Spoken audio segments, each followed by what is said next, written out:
Kumamoto and Nebraska, two states in two different countries, separated by an ocean, but connected by a promise of opportunity.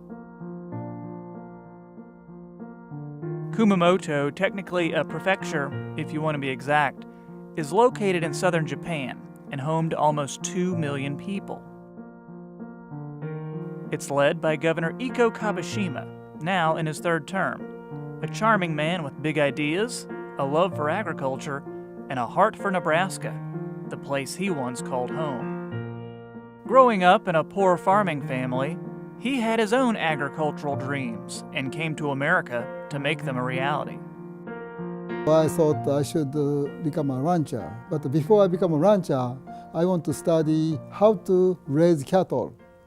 So I came to United States as agriculture trainees, and that's why I came to University of Nebraska as a part of the program for 3 months. And in 1968, that's where this story begins. It wasn't an easy road for Kabashima. His English and math skills were still a work in progress, but through hard work and countless hours of studying, those 3 months eventually turned into full-time university enrollment. When I entered the University of Nebraska, I was already get straight A's, so they let me become a special student. And special student, not only we get the tuition fee free, and also not only we get a scholarship, but they let me research from freshman year. As the years went by, those dreams of having his own ranch expanded, along with his opportunities. Kabashima earned degrees in animal science and agricultural economics from Nebraska, and later a PhD from Harvard. Hello, my name is Ikuo Kabashima. With a track record of prosperity as a popular Japanese politician, Kabashima is back in Nebraska to share his recipe for success, effective leadership, and agricultural sustainability at the institution that helped him all those years ago. Well, he's wicked smart, no question about that.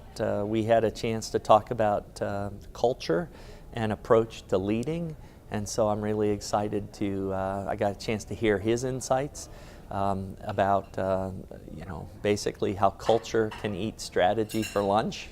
And I think that's very true. We talked a lot about the importance of having a common shared vision. We talked a lot about the importance of teams. And so I think his education and his persona fit very nicely into our fabric and our approach here in Nebraska.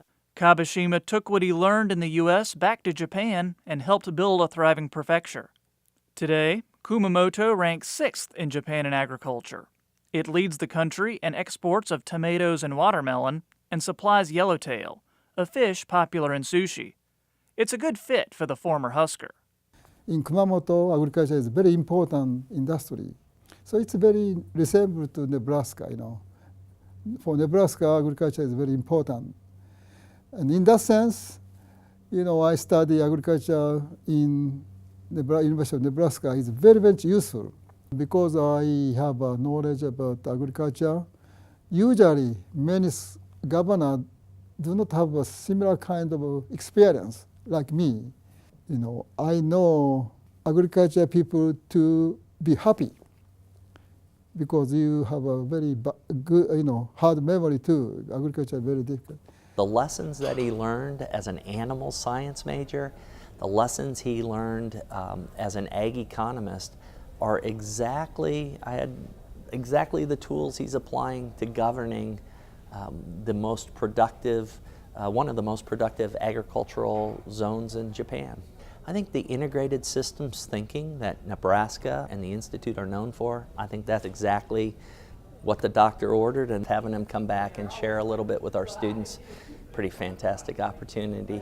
Borrowing from the lessons he learned working in agriculture and public service, Kabashima has focused much of his time in office on economic advancement and community pride, which is manifested in Kumamon, Kumamoto's larger-than-life mascot. Kumamon, Kumamon, Kumamon, Kumamon, Kumamon, Kumamon, Kumamoto no hoshi, Kumamon. I have a formula for future agriculture.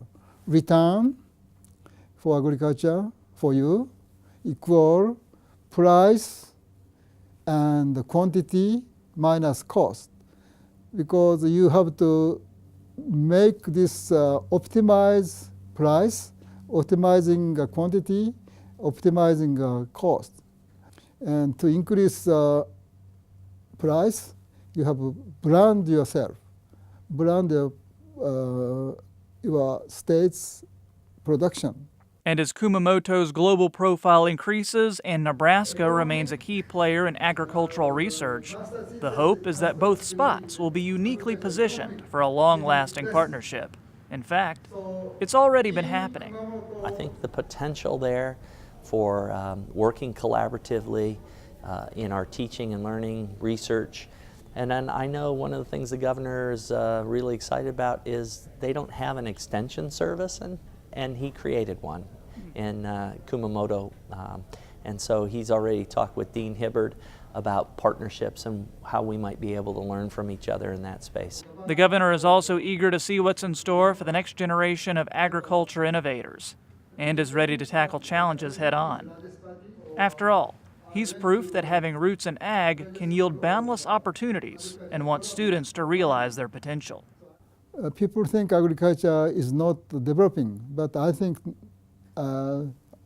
agriculture has a very large potential, because using AI, smart agriculture, and that's kind of opportunity is now for you, because especially in the United States, you have a large land and you can decrease cost, but population of the world is increasing, and they have to eat. So if you know the knowledge how to decrease the cost of production, how to increase quality of agriculture goods, you have a very much chance of getting large return.